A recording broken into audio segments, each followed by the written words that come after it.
안녕하세요. 이야기 들려주는 아씨입니다. 좋아요, 구독 부탁드려요. 댓글 남기면 하트 보내드릴게요. 오늘 이야기는 학과 얽힌 기묘한 이야기입니다. 보시면서 떠오른 느낌이나 장면을 마지막에 댓글로 남겨주세요. 백학의 복수. 명종 18년 가을 한성부에 기묘한 사건이 일어났습니다. 한양 최고의 약재상 만복당의 주인 한석봉이 자신의 상점에서 의문의 죽음을 당한 것입니다. 새벽 순찰을 돌던 포졸이 만복당 앞을 지나다가 이상한 것을 발견했습니다. 문이 활짝 열려 있고 안에서 비명소리가 들렸던 것입니다. 포졸이 달려 들어가 보니 한석봉이 약재 더미 속에 쓰러져 있었고 입에서는 검은 피를 토하고 있었습니다. 누가 날 죽였소. 한석봉은 그 말만 남기고 숨을 거두었습니다. 더욱 기이한 것은 그의 시신 옆에 하얀 학의 깃털 한 움큼이 흩어져 있었다는 점입니다. 그리고 그의 손에는 찢어진 비단 조각이 쥐어져 있었습니다. 한성부 판윤 민정호는 즉시 검시관을 불렀습니다. 검시관 조한길은 경험이 풍부한 노인이었습니다. 독살입니다. 이 검은 피의 색깔을 보십시오. 분명 비상을 먹은 것입니다. 하지만 이 학의 깃털은 무엇을 의미하는 것이요? 글쎄요. 혹시 범인이 일부러 남긴 표식이 아닐까 합니다. 조사가 시작되었습니다. 한석봉은 한양에서 가장 부유한 약재상이었지만 그만큼 적도 많았습니다. 그는 약값을 터무니없이 비싸게 받아 백성들의 원성을 샀고 경쟁 상인들을 모함하여 파산시킨 전력이 있었습니다. 특히 3년 전 한석봉은 같은 약재상이었던 정몽수를 영모죄로 모함하여 죽게 만들었습니다. 정몽수는 억울함을 호소했지만 한석봉이 관아에 뇌물을 바쳐 사건을 조작했던 것입니다. 정몽수는 옥중에서 죽었고 그의 가족들은 뿔뿔이 흩어졌습니다. 정몽수의 아들 정우진을 찾으시오. 한성부에서는 정우진을 제일 먼저 의심했습니다. 하지만 정우진은 3년 전 아버지가 죽은 후 종적을 감춘 상태였습니다. 그런데 사건이 일어난 지 사흘째 되는 날 밤 또 다른 죽음이 발생했습니다. 한석봉의 동업자였던 상인 김영딸이 자신의 집 사랑채에서 시체로 발견된 것입니다. 그 역시 독을 먹고 죽었고 시신 곁에는 하얀 학의 깃털이 흩어져 있었습니다. 한양은 공포에 휩싸였습니다. 연쇄살인이 일어나고 있다는 소문이 퍼졌고 사람들은 이것이 백학의 복수라고 속삭였습니다.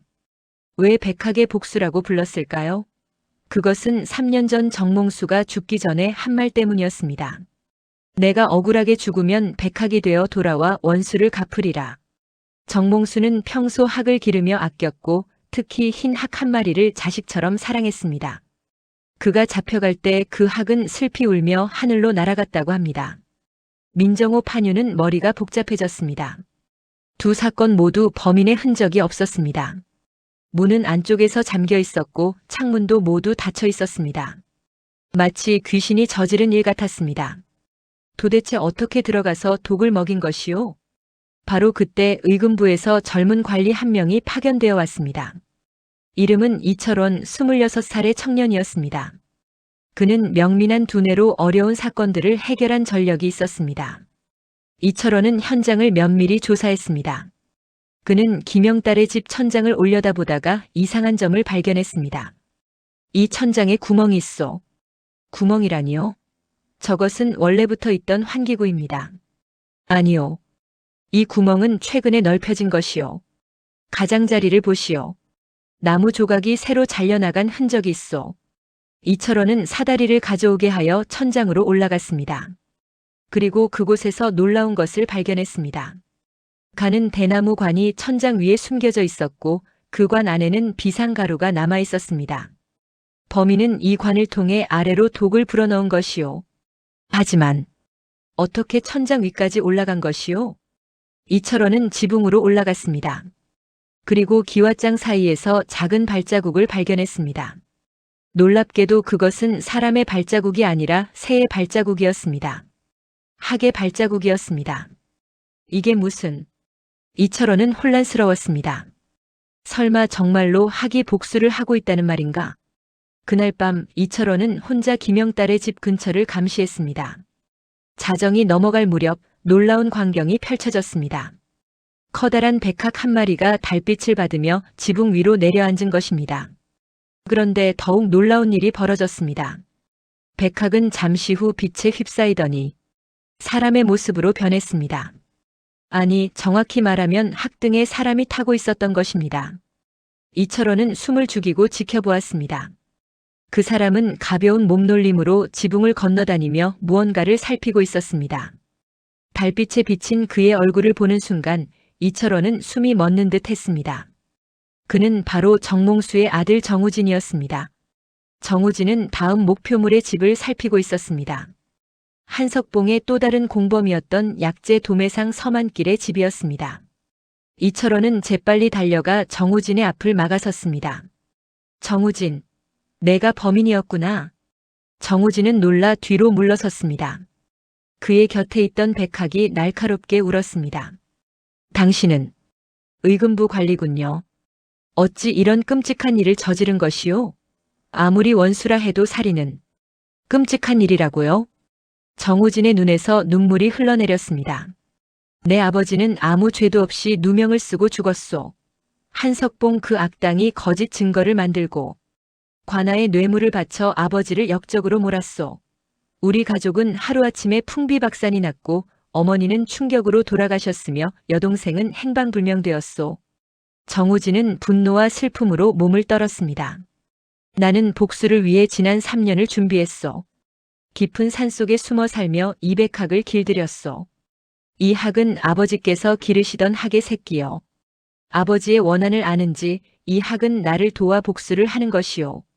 그렇다 해도 살인은 살인? 저들이 우리 가족에게 한 짓이 살인이 아니고 무엇이요? 나는 단지 정당한 복수를 하고 있을 뿐이요. 그때 갑자기 지붕 아래에서 소리가 들렸습니다. 저기 있다. 범인을 잡아라. 누군가 이철원이 이곳에 온 것을 알아차리고 포졸들을 이끌고 온 것입니다. 정우진은 절망적인 표정을 지었습니다. 이제 끝인가? 바로 그때 백학이 큰 소리로 울며 날개를 펼쳤습니다. 그리고 놀랍게도 이철원에게 다가와 그의 옷자락을 부리로 잡아당겼습니다. 이게 무슨... 백학은 이철원을 정우진 쪽으로 끌고 갔습니다. 그리고 두 사람 사이에서 슬픈 울음소리를 냈습니다. 마치 이철원에게 정우진을 도와달라고 부탁하는 것 같았습니다. 이철원은 백학의 눈을 보았습니다. 그 눈빛에는 깊은 슬픔과 간절함이 담겨 있었습니다. 순간 이철원은 깨달았습니다. 이 학은 단순한 짐승이 아니라 정몽수의 한과 사랑을 이어받은 존재라는 것을. 포졸들이 지붕으로 올라오고 있었습니다. 이철원은 빠르게 결정을 내려야 했습니다. 정우진, 나를 믿고 따라오시오. 무슨? 설명할 시간이 없소. 지금 당장. 이철원은 정우진의 손을 잡고 지붕을 타고 달렸습니다. 백학이 앞장서서 길을 안내했습니다. 그들은 포졸들을 따돌리고 한성부 밖으로 빠져나갔습니다. 한적한 숲속에 도착한 후 이철원이 말했습니다. 나는 당신의 억울함을 압니다. 하지만 복수로는 아무것도 해결되지 않소. 그럼 어쩌란 말이오? 아버지의 원한을 그냥 사기란 말이오? 아니요. 정당한 방법으로 복수하는 것이요. 이철원은 정우진에게 자신의 계획을 설명했습니다. 한석봉의 범죄를 입증할 증거를 찾아 법적으로 그의 죄를 밝히고 정몽수의 명예를 회복시키겠다는 것이었습니다. 하지만 그게 가능하겠소? 한석봉은 이미 죽었고 한석봉의 공범들이 아직 살아있어. 김영달도 죽었지만 서만길과 최판서가 남았어. 그들을 신문하면 진실을 밝힐 수 있어. 최판서라면 형조판서 최인거를 말하는 것이오? 그렇소. 그가 바로 뇌물을 받고 당신 아버지를 역적으로 만든 장본인이요. 내가 조사한 바로는 한석봉이 최판서에게 뇌물로 준 문서가 아직 존재하오. 정우진의 눈에 희망의 빛이 떠올랐습니다. 정말 그것이 가능하겠소? 하지만 조건이 있어. 당신은 더 이상 복수를 하면 안 돼요. 그리고 나를 도와 증거를 찾는데 협조해야 하오. 정우진은 한참을 고민하다가 고개를 끄덕였습니다. 좋소. 당신을 믿겠소. 그때 백학이 다가와 이철원의 손을 부리로 부드럽게 건드렸습니다. 감사의 표시 같았습니다. 다음 날부터 이철원과 정우진은 비밀리에 증거를 수집하기 시작했습니다. 백학은 놀라운 능력을 보여주었습니다. 밤에 몰래 서만길의 집에 들어가 장부를 훔쳐오고 최판서의 서재에서 비밀 문서를 찾아냈습니다. 한 달이 지났습니다. 이철원은 결정적인 증거들을 모았습니다. 한석봉이 최판서에게 보낸 뇌물 목록, 거짓 증언을 한 증인들의 진술서, 그리고 정몽수를 모함하기 위해 조작한 문서의 원본까지. 이철원은 증거들을 가지고 의금부로 갔습니다. 그리고 의금부 판사 앞에서 사건의 전말을 밝혔습니다. 정몽수는 무고했습니다. 한석봉과 최판서가 공모하여 그를 역적으로 몰았습니다. 이 증거들을 보십시오. 의금부는 발칵 뒤집혔습니다.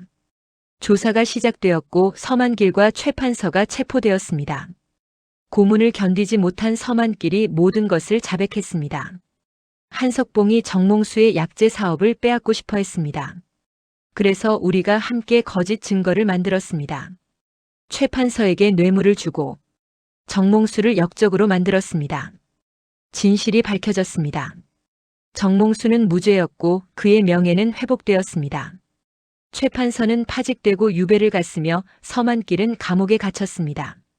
한석봉과 김영달은 이미 죽었지만 그들의 재산은 몰수되어 정우진에게 돌아갔습니다. 의금부에서는 한석봉과 김영달의 죽음에 대해서는 독버섯을 잘못 먹고 죽은 것으로 결론지었습니다. 이철원은 정우진이 저지른 살인에 대해서는 언급하지 않았습니다. 판결이 내려진 날 정우진은 아버지의 묘소를 찾아갔습니다. 그리고 백학과 함께 긴 시간 묘소 앞에 앉아 있었습니다. 아버지, 이제 아버지의 억울함이 풀렸습니다. 명예도 회복되었습니다. 백학이 슬픈 소리로 울었습니다. 그 울음소리는 마치 정몽수의 영혼이 위로를 받는 소리 같았습니다. 저녁 무렵 이철원이 묘소를 찾아왔습니다. 정우진, 이제 어찌할 생각이요? 여동생을 찾아야 합니다. 3년 전 헤어진 후 소식이 없어. 내가 도와주겠소. 의금부의 힘을 빌리면 찾을 수 있을 것이요. 고맙소, 이도사. 당신이 아니었다면. 아니요. 진정으로 감사해야 할 이는 이백학이요. 이철원은 백학에게 다가가 깊이 절했습니다. 그대가 아니었다면 나는 진실을 깨닫지 못했을 것이요. 그대는 단순히 복수를 위해 움직인 것이 아니라 억울한 죽음을 세상에 알리고 싶었던 것이요. 백학은 이철원 앞에서 날개를 접고 고개를 숙였습니다. 그날 밤 신기한 일이 일어났습니다. 보름달이 뜬 하늘에서 오색 구름이 내려왔습니다. 백학은 그 빛 속으로 천천히 날아올랐습니다. 저학은 어디로 가는 것이요? 아마도 제 주인을 만나러 가는 것이겠지요. 백학은 점점 높이 올라가 달빛 속으로 사라졌습니다. 그리고 하늘에서 은은한 빛이 정몽수의 묘소를 비췄습니다. 마치 아버지와 학이 다시 만난 것처럼. 아버지. 정우진은 눈물을 흘렸습니다. 슬픔의 눈물이 아니라 안도의 눈물이었습니다. 한 달 후 이철원의 도움으로 정우진은 여동생을 찾았습니다. 여동생은 경주의 한 양반 집에서 종으로 일하고 있었습니다. 정우진은 여동생을 구해내고 함께 한양으로 돌아왔습니다. 정우진은 아버지의 약재 사업을 다시 시작했습니다. 하지만 아버지와 달리 그는 가난한 백성들에게 약을 헐값에 팔았고 돈이 없는 이들에게는 공짜로 주었습니다. 아버지께서 억울하게 돌아가신 것은 돈 때문이었습니다.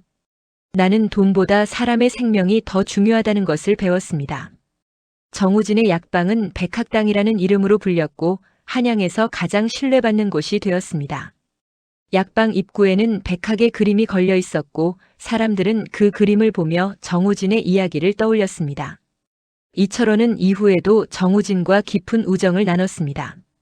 그들은 함께 억울한 사람들을 돕고 부패한 관리들을 처벌하는 일을 했습니다. 세월이 흘러 정우진이 노인이 되었을 때의 일입니다. 어느 봄날 정우진이 아버지의 묘소를 찾아가니 신기한 광경이 펼쳐져 있었습니다. 묘소 앞에 백학 한 쌍이 둥지를 틀고 새끼들을 키우고 있었던 것입니다. 아버지, 그 학이 다시 돌아왔습니다. 정우진은 눈물을 흘리며 학들을 바라보았습니다. 학들은 정우진을 보고도 놀라지 않았습니다. 오히려 반가운 듯 날개를 펄럭였습니다. 그 후로 백학들은 대대손손 정우진의 집안을 지켰습니다. 정우진의 자손들은 선조의 가르침을 잊지 않고 백성들을 도우며 살았고 백학들은 그들을 지켜주었습니다. 이것이 바로 백학의 은혜 이야기입니다. 작은 생명을 소중히 여긴 정몽수의 마음이 백학을 통해 이어졌고 그 백학이 주인의 아들을 지켜 억울함을 풀어준 것입니다. 그리고 복수가 아닌 정의로 원한을 푼 정우진은 진정한 평화를 얻었습니다. 이야기 들려주는 아씨를 빠르게 보시려면 가운데 동그라미를 클릭하여 구독을 눌러주세요. 감사합니다.